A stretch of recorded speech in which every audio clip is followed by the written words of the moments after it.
বাংলার মানুষের ক্ষোভ চরম লেভেলে পৌঁছে গেলে তা যে জনবিস্ফোরণে পরিণত হয় তার সার্থক উদাহরণ হয়ে থেকে গেল সোনারপুরের আজকের ঘটনা। সোনারপুরে আজ এক তৃণমূল কর্মীর বাড়িতে তৃণমূলের সর্বভারতীয় সাধারণ সম্পাদক অভিষেক ব্যানার্জি দেখা করতে যান। এই পূর্ব ঘোষিত রুটিন অনুযায়ী তিনি যখন সোনারপুরে পৌঁছন, ঠিক তখন সাধারণ মানুষ তাকে ঘিরে ধরেন, চোর চোর স্লোগান দেন এবং তার উদ্দেশ্যে কখনো কাদা, এমনকি ডিম ছোড়া হলো মানুষের তরফ থেকে। একটা জিনিস প্রমাণ করে দিচ্ছে এই ঘটনা যে মানুষকে চটিয়ে যে রাজনীতি এতদিন তৃণমূল কংগ্রেসের নেতা মন্ত্রী এই ছুটকো পাড়ার ফুটোমস্তানরা করতেন, তারই আজকে বহিঃপ্রকাশ সাধারণ মানুষের পক্ষ থেকে এলো। এবং হয়তো অভিষেক বন্দ্যোপাধ্যায় বুঝতে পারলেন যে জেড প্লাস সিকিউরিটি নিয়ে রাজনীতি করা আর সাধারণ মানুষের ভিড়ে মিশে রাজনীতি করা দুটোর মধ্যে আকাশ পাতাল পার্থক্য আছে।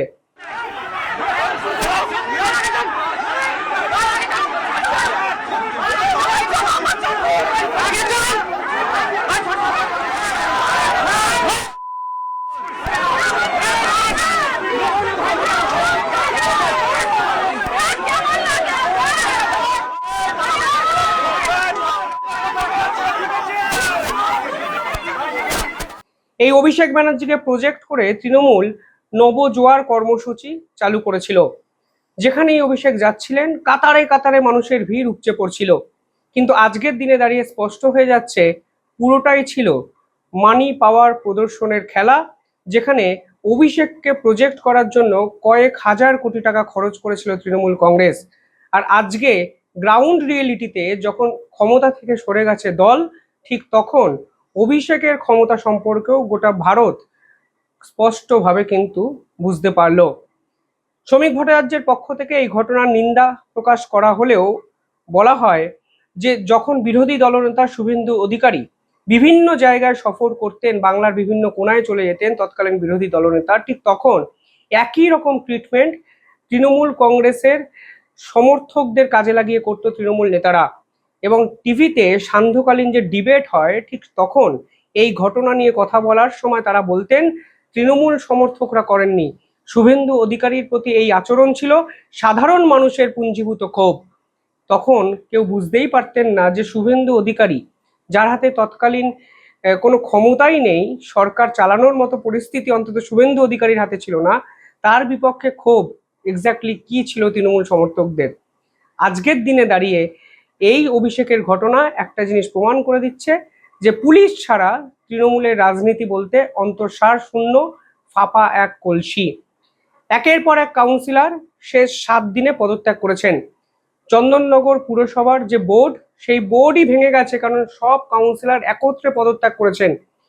কলকাতার কেন্দ্রে বসা 2 কাউন্সিলর সুশান্ত ঘোষ এবং অরূপ চক্রবর্তী, যারা নিয়মিত টিভির পর্দায় গিয়ে বিরোধীদের উপর অহংবোধ প্রদর্শন করে কথাবার্তা বলতেন, কথায় কথায় বাম যে যিনি প্রতিনিধিত্ব করতেন বামেদের, তাদেরকে শূন্য বলতেন, কখনো বিজেপিকে একাধিক কদর্য আক্রমণ করতেন।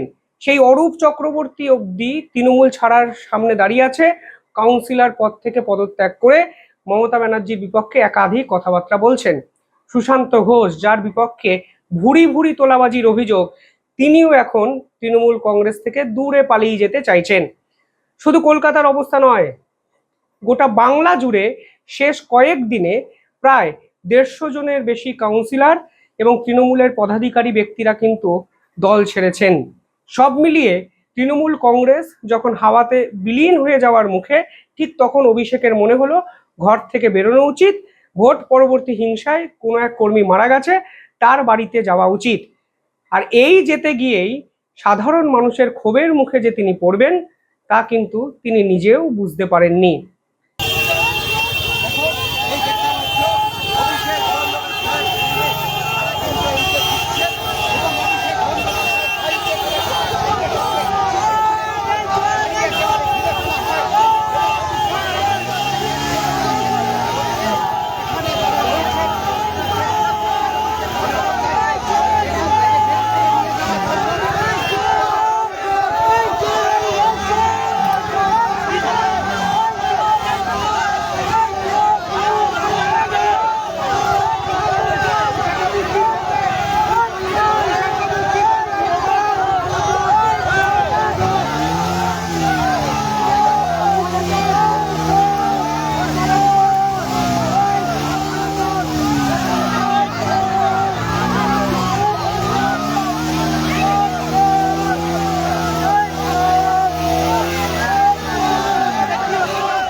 অভিষেক বন্দ্যোপাধ্যায়কে ছোঁয়া যেত না। সাধারণ মানুষ তো অনেক দূরের কথা, তার দলের একাধিক কাউন্সিলর, একাধিক বিধায়করা বলতেন, যখন ক্যামাল স্ট্রিটের অফিসে তার সঙ্গে দেখা করতে যেতেন তারা, তখন অফিসের আধিকারিককে দিয়ে অভিষেক কথা বলাতেন। অভিষেককে সহজে অ্যাক্সেস করা যেত না। ক্ষোভ বিক্ষোভ, পার্টির অন্দরে যে ঘটনাগুলো ঘটছে, কোনো কিছু সম্পর্কেই অভিষেক ওয়াকিবহাল ছিলেন না, কারণ অভিষেক ভেবেছিলেন কর্পোরেট স্ট্রাকচারে দল চলতে পারে। অভিষেকের কানে কোনো কথা দেওয়ার জন্য প্রয়োজন ছিল আইপ্যাকের আধিকারিকের সঙ্গে কথা বলা। এই অভিষেক যখন গ্রাউন্ড রিয়েলিটিতে ক্ষমতাহীন রাজনীতির ময়দানে নামলেন, তখন আসলে বুঝলেন তিনি মানুষের মনে কোনো নবজোয়ার করেই জায়গা করতে পারেননি। উল্টে চোর চোর স্লোগানে তার যাত্রাপথ আন্দোলিত হলো, মুখরিত হলো, তাকে উদ্দেশ্য করে ছোড়া হলো ডিম। পুলিশ তাকে হেলমেট পরিয়ে ওই জায়গাটি থেকে উদ্ধার তো করলেন, কিন্তু কালকে অভিষেক যখন ফের রাস্তায় নামবেন বাংলার যে কোনো প্রান্তে, তখন এই পরিস্থিতি আরো একবার হবে না, সেই গ্যারেন্টি কিন্তু আজকে দেওয়া যাচ্ছে না। এবং বিশ্বাস করুন, এই আন্দোলন স্বতঃস্ফূর্ত জনবিক্ষোভ, জনবিস্ফোরণ, তা ক্যামেরার সামনে সোনারপুরের একাধিক ব্যক্তিরাও কিন্তু বলেছেন যে যেখান থেকে অভিষেক আজকে তৃণমূল কর্মীর বাড়িতে পৌঁছাচ্ছিলেন, সেই রাস্তাটি কাদায় ঘেরা, কাদায় মোড়া, কাদায় বেছানো একটি রাস্তা।